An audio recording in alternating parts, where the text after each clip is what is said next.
Hello, and thank you for joining us today for our Constitution 101 session. We're going to talk about how to make a useful and functional Constitution. With that idea in mind, we're going to be driving through the parts of a good Constitution, things you should keep in mind when creating your Constitution. We will talk about some ASU Org specifics that are required for your Constitution and a couple of last-minute reminders of do's and don'ts when it comes to writing your Constitution. With that in mind, what exactly is a Constitution? Well, a Constitution is something that, honestly, no one cares about until they need it. But a more definitive definition, a Constitution is a body of fundamental principles or established precedents according to which a state or other organization is acknowledged to be governed. Essentially, what that means is that a Constitution describes the details of how your organization operates, the officially recognized rules that keep it in line.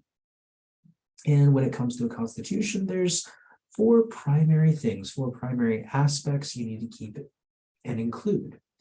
And those are purpose. What is the purpose of your organization? People who can be involved in your org, how can they be involved? Process, how does your organization operate? And then finally, amendments. How can you change these long-standing practices within your organization? So with that in mind, let's dive right on into these four aspects of your Constitution, starting with purpose. So purpose is honestly just identifying who your organization is. This includes things like the official name of the organization. This is any connections you have. Is your organization a part of a national group? Are you just a specific chapter? This is where you go into those details. Are you the Kappa chapter of X, Y, or Z? Is there some specific way you were identified that make you your specific organization this Constitution exists for unique? Additionally, talk about what do you do? This is where you explain the why you exist. This is the sort of information that goes into your purpose section of your Constitution. It's usually highlighted at the very top. Just below the official name of the Constitution. Sometimes a logo can be included, but those are the things you're including on here.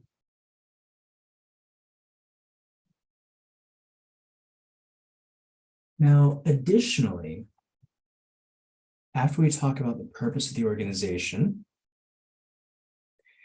it's important that we move on to the idea of the people. And this is identifying who is in your organization. There's several different things you want to keep in mind and a lot of aspects. This is where we also recommend you consider officers, but this starts with what are the levels of membership? Is it either you're a member or not a member? Is there a process to become an active member? Are there steps you have to take to move through different levels of membership? Are there different levels of membership based on what you do, where you are, how you operate? Once you've identified these levels, you need to identify what the requirements are to fit within a level. Does being an actively involved student make you an active member? And then there are alumni members, things like that. Additionally, you want to keep in mind what are the benefits of membership. If it varies by level, make sure to include those sort of details. Make sure that you have defined exactly who, why, what, where, and when for your members. In addition, what does the leadership look like? Do you have an executive board? Do you have different levels of officers, a president, vice president, secretary, etc.? Identify what they do. If you have just 3 officers, not identified, but those 3 are responsible for specific things, lay out what it is these individuals are in charge of. Especially for an organization, this becomes important because we're not always the best at offering thorough and complete transitions. This can give your incoming officers, should that not happen, a good starting point of what to understand. Additionally, identify who can be a leader. If you have thinking again about an organization from a university perspective, maybe an alumni member is not eligible to be an officer of the organization, or maybe you have specifically an alumni advisor where they have to be an alumni of the organization, of the university. Additionally, consider if you have ex officio members. We'll talk more about ASU stuff later, but we do require a faculty or staff advisor for the organization who serves as an ex officio member. And in particular, as an ex officio member, they are not a voting member. They can speak, they can offer advice and chat, but they do not have voting rights or power. Those are important things to keep in mind when it comes to creating this part of your constitution. I'll leave that up for a minute because I forgot to put it up while I was talking, and I apologize. Finally, that will bring us to the process. And when it comes to the process, this is how your organization operates. For example, do you follow a specific process? The most common that is usually referenced in situations like this are Robert's Rules of Order. If you've ever heard folks talk about, I move that, or so moved, second, etc. These are terms that are commonly utilized within Robert's Rules of Order that identify specific ways an organization can function. Everything from how meetings operate to voting requirements to membership and activity requirements for votes to be official. Meeting notifications, all of that sort of stuff is laid out in Robert's Rules of Order. They are rather complete, which is why a lot of folks will say anything not herein listed will follow Robert's Rules of Order. So that can be a good catch-all, but that does require you having membership that is knowledgeable and aware of how Robert's Rules of Order operate. From here, consider, what does your election process look like? And take some time for some details here. This just shouldn't be, we'll vote once a year. Consider how that vote happens. Is it a secret ballot? Is it an electronic form? Is there a timeline for this vote? How do you notify folks of if and when that vote is taking place? Are there, and we'll talk about this in a bit, but are there requirements for quorum in order for a vote to be official? If you only have 2 people vote out of your 400 members, does that really accurately portray your organization? Additionally, consider your meeting process. This can refer back to Robert's Rules of Orders, or there's other details to it. This can be as detailed as you like, but at the bare minimum, you want to talk about the frequency of your meetings and kind of a timeline. Like, do you meet, again, using our university example, do you meet twice a month during the academic school year, for example, things like that. You also want to consider within your processes, what does removing an officer look like? Keep in mind, this is the document that nobody really cares that much about until they need it. While my hope is you never face a situation where you need to remove an officer, if you find yourself in a position where that needs to happen, what are the steps required? And make sure there are steps in place for everyone. If the president always leads the removal process, then how do you remove the president, for example? These are things you want to keep in mind, things you want to take on board, and make sure the process is laid out from start to finish. We strongly recommend that this process should also include an appeals process in whatever method is possible, and it should be clearly laid out. If these steps are not followed, that is where things can become problematic. That said, if these steps don't exist in the first place, it's even harder to actually follow them. Finally, should you find yourself with vacancies in officer roles, how do you fill them? Is it just that the president appoints somebody? Can somebody be appointed, but then it has to be ratified by the executive board with a majority vote of quorum present? What does this process look like? What are the steps and options to make this happen? And that brings us, we've talked about a lot of rules and things you're laying out. That brings us to the idea of amendments. And this is about identifying how your organization makes changes to these processes. These are what you identify as the requirements for your organization. And because of that, the Constitution should not be easy to change. It should not be just saying, okay, we're going to change that. Your amendment should lay out that process.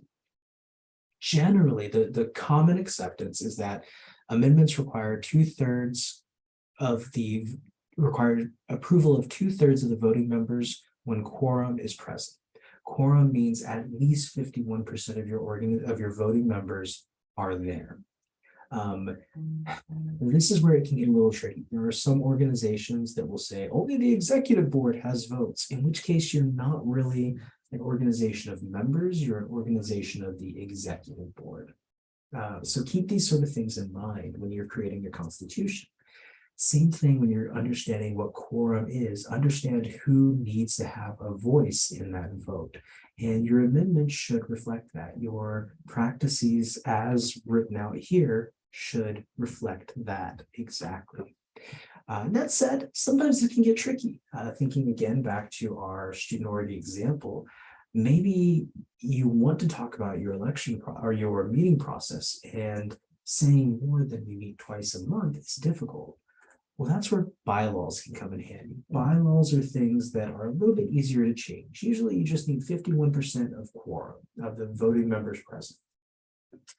And this is where you could say, we meet on the first and third Wednesdays of the month on the X campus or in the X room, whatever it is. And then when things change, it is a little easier to change this constitution. Okay, now we need to meet on the first and third Thursdays of each month instead of Wednesdays.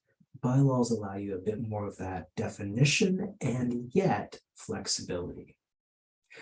So now that we've talked about your constitution and what needs to be in place, we're going to take some time to dive into some specifics for our ASU organizations. And we're going to start with 2 specific statements that have to appear in your constitution as written. You cannot edit these in any way, shape, or form. The first of those is the non-discrimination statement. This can be found in our Constitution template and all of our trainings, but this statement must appear as written in your Constitution. You cannot change it, you cannot take things out, this must appear. I honestly recommend reading it. It's very interesting to read a Constitution where the statement appears, and then 3 lines later, the Constitution contradicts this statement. Make sure you read this statement and understand what it says. Additionally, ASU does require a membership statement. This is the one piece of this you can edit is that section in parentheses that says insert your student organization name. Actually change that to have your student organization name, but this is a requirement for our student organizations at ASU. Additionally, the other items you should keep in mind is that we do require a signed and dated constitution. This serves as your officers. It has to be current officers signed within the past calendar year saying this is our current constitution as of this date, and we are operating with the understanding that this is how we work. Additionally, your constitution really needs to identify when elections and officer transitions take place. This is pretty good practice in general for a constitution, but for these in particular, for ASU, it really is a requirement saying that we hold elections in April. We hold elections the 3rd week of the fall semester, whatever it is. Additionally, and this one's perhaps a little unique, sometimes catches folks off guard, is that you can't exclude or there's a lot of going back to that non-discrimination statement. You cannot say only electrical engineering majors can join. What you can say is something like electrical engineering members can join as active members, and then we have this extra level for this associate membership for non-electrical engineering majors. Be careful kind of if you give different rights and responsibilities, but it offers that space. Maybe someone is exploring a new opportunity or still has an interest, even if their major lies elsewhere. These are things that you need to keep in mind when creating your constitution. And finally, some important do's and don'ts when it comes to your constitution. The biggest thing I always stress is that the Constitution belongs in the hands of the members. The Constitution is about your organization, not about your president, not about your executive board. It is about the organization and your entire team. If the entire group does not have the ability and a voice in your Constitution, then it's not representative of your organization. This is an important thing that you should be aware of and focus on. We strongly recommend that only voting members should have powers in your Constitution. It can be a little strange for certain processes to be entirely run by this other member. Maybe it's an alumni who, according to ASU's rules, is not an active member, but then they have all this additional power that affects the organization. Realistically, only active voting members should be the ones to have power within your organization. Additionally, consider all the worst case scenarios. Going back to our officer removal aspect that I mentioned earlier, if your officer removal process only says the president can start it and you don't have anything else laid out, is it very likely that the president is going to start a process to remove them?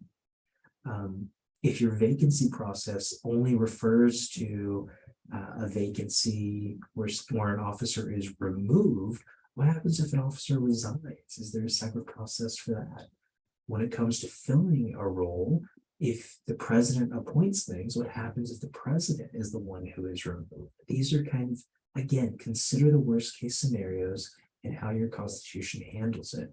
Is there a process for separating a member from an organization if that needs to be? What does this look like? Finally, consider the language that you are using. We've talked about the non-discrimination statement earlier, and that's something that appears here as well. A well-written Constitution is going to verify and clarify things, but in a way that members can read it and hopefully understand it. Understand, especially when we're working with our student organizations, that you may have a number of members who English is not their first language. We often use verbiage like you see in Robert's Rules of Orders in a Constitution, because that's common practice, but who is there to explain it in simpler terms? Is there a process where you can change that verbiage in your Constitution so that anyone can read it and understand it? These are important things that you should focus on and work with when it comes to creating a Constitution. With that in mind, thank you all very much for joining us today. This has been Constitution 101. My name is Christopher Watts with our student organization team at ASU. If you have additional questions, by all means, reach out to us. We have a Constitution template that can be found in our training that I encourage you to use and make use of. And thank you again for your time.